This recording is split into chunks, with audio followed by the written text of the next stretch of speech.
Students, मैंने आपको last video में बताया था न्यूट्रलाइजेशन के बारे में।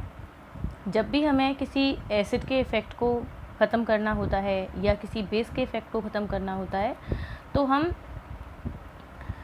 अगर एसिड के इफ़ेक्ट को ख़त्म करना चाहते हैं तो बेस मिलाते हैं, और अगर बेस के इफ़ेक्ट को ख़त्म करना चाहते हैं तो हम एसिड मिलाते हैं। क्योंकि जब भी कोई एसिड किसी बेस से रिएक्शन करता है तो वो दोनों एक दूसरे की प्रॉपर्टीज़ को डिस्ट्रॉय कर देते हैं, जिसे न्यूट्रलाइजेशन बोला जाता है। न्यूट्रलाइजेशन का जो यूज़ है वो हमारी डेली लाइफ में बहुत होता है। जैसे जो सॉइल होती है फील्ड की, उस सॉइल को अगर हमें उसमें अच्छी ग्रोथ करवानी है प्लांट्स की, तो सॉइल जो है वो न्यूट्रल होनी चाहिए। मतलब ना तो वो एसिडिक होनी चाहिए और ना ही वो बेसिक होनी चाहिए। तो अगर सॉइल एसिडिक है तो उसमें हम यूज़ करेंगे स्लेक्ड लाइम का, जो कि एक बेस है, जिससे हम सॉइल के अंदर उसको मिक्स करेंगे और जिससे सॉइल जो है वो न्यूट्रलाइज हो जाएगी। मतलब जो सॉइल का एसिडिक नेचर है वो ख़त्म हो जाएगा, क्योंकि जब एसिड रेन ज़्यादा होती है तो उसकी वजह से सॉइल जो है वो एसिडिक हो जाती है, या ज़्यादा फर्टिलाइज़र्स अगर सॉइल में यूज़ कर लिए जाते हैं तो उसकी वजह से भी सॉइल जो है वो एसिडिक हो जाती है। तो सॉइल को एसिडिक से न्यूट्रलाइज करने के लिए, मतलब उसके एसिडिक नेचर को ख़त्म करने के लिए हम उसमें बेस मिलाते हैं, और बेस में हम मिलाते हैं उसमें स्लेक्ड लाइम CaOH का होल ट्वाइस। हम इसे मिक्स करते हैं, जिसकी वजह से जो सॉइल है वो न्यूट्रलाइज हो जाती है। ऐसे ही अगर सॉइल जो है वो एल्कलाइन हो चुकी है, मतलब उसका नेचर जो है वो बेसिक हो चुका है, तो इसके लिए हम उसे, जो सॉइल है उसके बेसिक नेचर को ख़त्म करने के लिए हम उसमें एसिड मिक्स करेंगे, और उसके लिए हम उसमें मिलाते हैं ऑर्गेनिक मैटर, मतलब मैन्योर। मैन्योर मिलाने से जो मैन्योर है उसमें माइक्रोब्स रिएक्शन करते हैं मैन्योर के ऊपर और एसिड रिलीज़ करते हैं, जिसकी वजह से जो एल्कलाइन प्रेजेंट है सॉइल के अंदर, मतलब जो सॉइल की एल्कनिटी है वो न्यूट्रलाइज हो जाती है।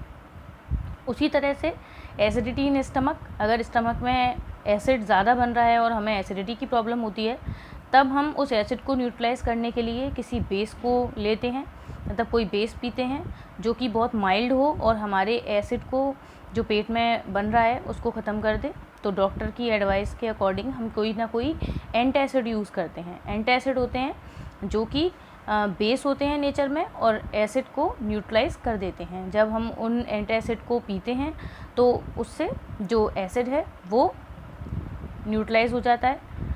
और नॉर्मली अगर हमें एसिड को ख़त्म करना है और पेट में से, और हमारे पास कोई मेडिसिन नहीं है, तो नॉर्मली हम वाटर पी सकते हैं, प्लेन वाटर, जिससे वो जो एसिड है वो डाइल्यूट हो जाएगा और उसका इफ़ेक्ट स्टमक पे कम पड़ेगा। देखिए, एक येलो कलर के बॉक्स में एंटासिड बताए हुए हैं। एंटासिड नॉर्मली मार्केट में मिलते हैं, उनकी टैबलेट्स आती हैं, जेल्स आते हैं, और मैग्नीशियम हाइड्रोक्साइड, एल्यूमिनियम हाइड्रोक्साइड, इनमें से कोई भी हम ले सकते हैं, जिससे जो एसिडिटी है वो बनना बंद हो जाती है, मतलब एसिडिटी होना बंद हो जाती है। ऐसे ही एंटीडोट्स फॉर स्टिंग, जो स्टिंग होते हैं, जैसे अगर हमें बी स्टिंग या आंट स्टिंग जो होता है, अगर वो लग जाता है तो उसकी वजह से बहुत दर्द होता है, बहुत पेन होता है, क्योंकि जो बी और आंट का स्टिंग होता है उसके अंदर फॉर्मिक एसिड होता है, और जब वो हमें काटते हैं तो वो अपने स्टिंग को हमारे अंदर इंजेक्ट करते हैं, जिसकी वजह से वो फॉर्मिक एसिड भी हमारी बॉडी में इंजेक्ट कर देते हैं, और उस एसिड की वजह से हमें पेन होने लगता है। अब उसके इफ़ेक्ट को ख़त्म करने के लिए हमें उस पर कोई बेस लगाना पड़ता है, तो हम कैलेमाइन सॉल्यूशन या फिर बेकिंग सोडा लगा सकते हैं। बेकिंग सोडा, उसमें हल्का सा पानी मिला के उसके पेस्ट को हम उस जगह पर लगा सकते हैं, जिससे जो जगह है बी स्टिंग की और आंट स्टिंग की, वो जगह न्यूट्रलाइज हो जाती है और हमें आराम मिलता है। ऐसे ही वास्प का जो स्टिंग होता है उसमें एल्कलाई होती है, तो जब वास्प हमें काटता है तो वो एल्कलाई इंजेक्ट करता है हमारी बॉडी में, जिसके इफ़ेक्ट को न्यूट्रलाइज़ करने के लिए आपको कोई एसिड लगाना पड़ेगा, और एसिड में हम उस पर लगा सकते हैं विनेगर, जिसमें एसिटिक एसिड आता है, और उस एसिटिक एसिड से जो इफ़ेक्ट है एल्कलाई का वो ख़त्म हो जाता है। टूथपेस्ट जो होते हैं उनमें एल्कलाइन मीडियम रहता है उनका, उसमें एल्कलाई आती हैं, क्योंकि हमारा जो माउथ है उसमें जो फूड पार्टिकल्स हमारे मुंह में फंसे रह जाते हैं, उनमें बैक्टीरिया रिएक्शन करके एसिड बनाते हैं और उस एसिड की वजह से हमारा जो मुंह है उसमें प्रॉब्लम हो सकती हैं। और माउथ में इन प्रॉब्लम्स को ना होने से बचाने के लिए, हमारे जो टीथ हैं उन्हें बचाने के लिए, जो एसिड है वो टीथ के ऊपर रिएक्शन करके टीथ की इनेमल को ख़राब कर देता है। उससे बचाने के लिए हम टूथपेस्ट करते हैं, ब्रश करते हैं, और टूथपेस्ट में इसीलिए एल्कलाइन उसको नेचर दिया जाता है, जिससे जो एसिड है माउथ में प्रेजेंट वो न्यूट्रलाइज हो जाए और हमारे दांत जो हैं वो सही रहते हैं। एसिड बर्न्स होते हैं अगर मान लीजिए किसी गलती की वजह से, जैसे आप लैब में काम कर रहे हैं और अगर बाई चांस आपके हाथ पर एसिड गिर जाता है तो आप उसको एल्कलीज से सूद कर सकते हैं। मतलब एल्कलीज जो हैं उनसे अगर हम उनको उस पर रब करें या उस पर लगा लें तो उससे सही हो सकता है, क्योंकि एसिड जो हैं उनसे ज़्यादा जलन पड़ती है, बहुत ज़्यादा जलते हैं। तो अगर हमारी बॉडी पर कहीं पे एसिड गिर जाता है तो पहले तो उसे हम ठंडे पानी से वॉश करते हैं, उसके बाद उस पर हम बेकिंग सोडा का सॉल्यूशन बनाते हैं बिल्कुल डाइल्यूट, और उसको उस जगह पर लगाते हैं जिससे हमें आराम मिलता है। ऐसे ही ट्रीटमेंट ऑफ सीवेज वेस्ट, जो सीवेज का वेस्ट निकलता है, जैसे इंडस्ट्री से निकलने वाला वेस्ट, उसमें एसिड्स प्रेजेंट अगर हैं, और अगर जो मतलब कोई भी जो सीवेज निकलता है हमारे घरों में, जो एज अ वेस्ट जो जितनी भी चीज़ें निकलती हैं घरों से, उसमें भी एसिड प्रेजेंट रहता है। तो अगर केमिकल जो कि इंडस्ट्रियल वेस्ट की फॉर्म में जो केमिकल्स निकलते हैं, ये सब अगर डायरेक्टली जाके किसी वाटर बॉडी में, जैसे मान लीजिए कोई लेक में या किसी रिवर में जाके अगर मिल जाते हैं, तो ये फिशेस को, कैटल्स को और भी ऑर्गेनिज्म को प्रॉब्लम पहुंचा सकते हैं। तो जो सीवेज वेस्ट है अगर वो फैक्ट्री से निकल रहा है तो पहले उसे ट्रीट किया जाए और उसमें बेस डाला जाए, जिससे जो एसिड प्रेजेंट है सीवेज वेस्ट में वो न्यूट्रलाइज होके हार्मलेस हो जाए।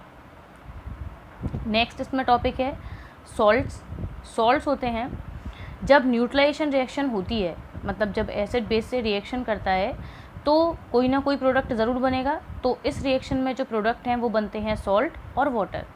कॉमनली हम लोग जो सॉल्ट है वो कॉमन सॉल्ट के लिए यूज़ करते हैं, जो कि सोडियम क्लोराइड होता है, लेकिन एक्चुअल में जो भी सॉल्ट है वो मतलब होता है एसिड और बेस की रिएक्शन से बनने वाला कोई भी प्रोडक्ट। जैसे एसिड और बेस की रिएक्शन से अगर कोई भी सॉल्ट बन रहा है तो वो सॉल्ट ही बोला जाएगा। कॉमन सॉल्ट को सिर्फ सॉल्ट हम जब बोल सकते हैं जब कॉमनली उसको यूज़ करते हैं, नॉर्मली इसको सॉल्ट बोल देते हैं। अदरवाइज़ सॉल्ट बहुत तरह के होते हैं।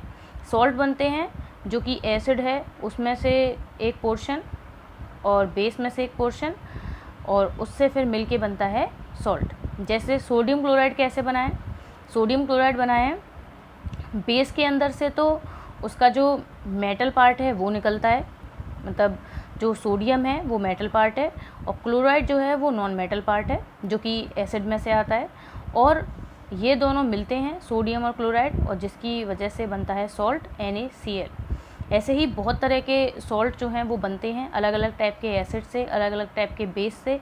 जब भी एसिड बेस से रिएक्शन करता है तो सॉल्ट बनता है और वाटर बनता है।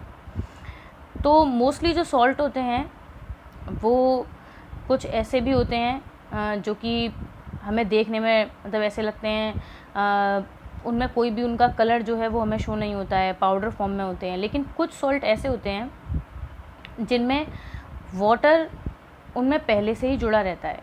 तो ऐसा वाटर जो कि कुछ सॉल्ट के क्रिस्टल्स बनाता है, मतलब कुछ सॉल्ट ऐसे भी होते हैं जो कि पाउडर फॉर्म में ना होकर क्रिस्टल फॉर्म में होते हैं। तो उस क्रिस्टल को, उन क्रिस्टल्स को बनाने के लिए जो वाटर उसमें जुड़ा रहता है उस वाटर को वाटर ऑफ क्रिस्टलाइजेशन बोला जाता है। उस वाटर की वजह से जो क्रिस्टल्स हैं उनका अलग कलर और अलग शेप बनता है, और ऐसे सॉल्ट्स को हाइड्रेटेड सॉल्ट्स बोला जाता है। जैसे साइड में स्पून में कॉपर सल्फेट है जो कि एक हाइड्रेटेड सॉल्ट है और इसके क्रिस्टल होते हैं और इसका कलर ब्लू होता है।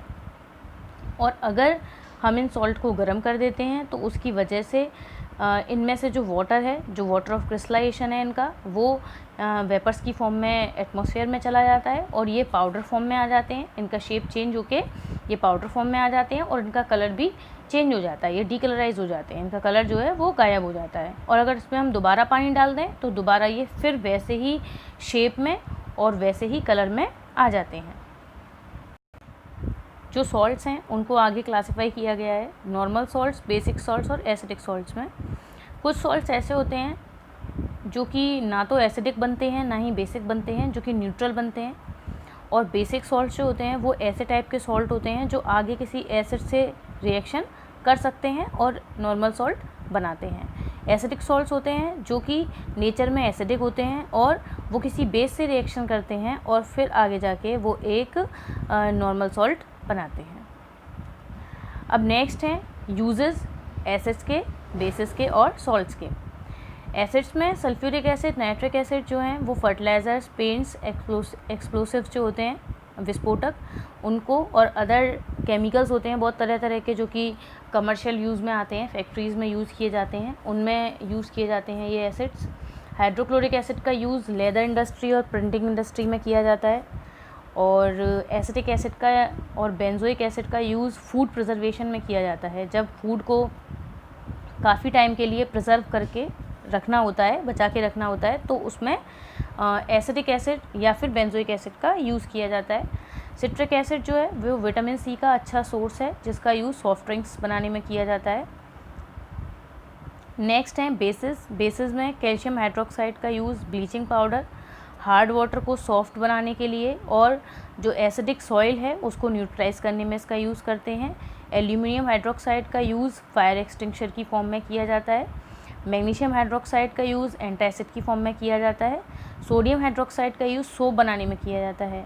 और जो सॉल्ट्स हैं उनके हमारी लाइफ में अलग अलग टाइप के यूज़ हैं और इनको अलग अलग तरह से अलग अलग चीज़ों में सॉल्ट्स को यूज़ किया जाता है।